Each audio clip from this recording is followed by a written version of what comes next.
backyard buddies.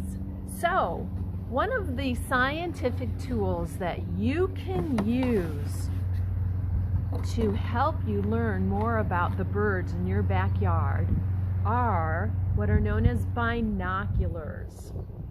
Your big person might have a nice pair of binoculars that you'll be able to use. Binoculars help you see the bird in more detail and closer up. But these type of binoculars are very expensive. So if you use them, you have to be very, very, very, very careful with these fancy binoculars.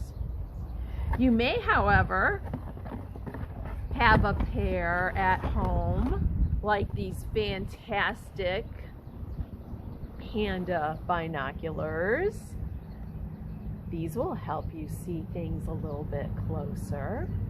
Or if you don't have any kind of binoculars, you can actually make your own bird finders like this. They're just made out of paper towel rolls or toilet paper rolls like this. They're super easy to make. All you need are two cardboard tubes like this.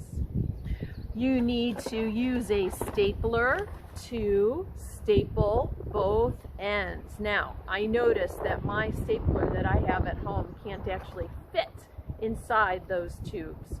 So we'll just have to pretend. Staple one end, flip it over, staple the other end.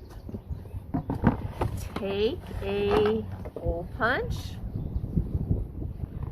punch a hole on one side, punch a hole on the other side, and then tie some yarn or string through those holes.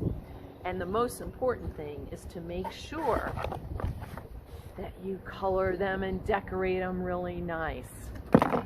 I've got my pair right here. Now, they don't actually show you things up closer, but these are fantastic to help focus your attention, to help you find birds, and when you find them, you can focus and see them a little bit better with your sense of sight. So, use some binoculars to help you start learning and seeing the different birds that are in your backyard. Use our checklist to check off whichever ones you see. Remember to add some other ones that maybe aren't listed as well. So make sure you're getting outside today, at least 20 minutes to play, and make sure to make today a good day to play outside. We'll see you tomorrow. Bye.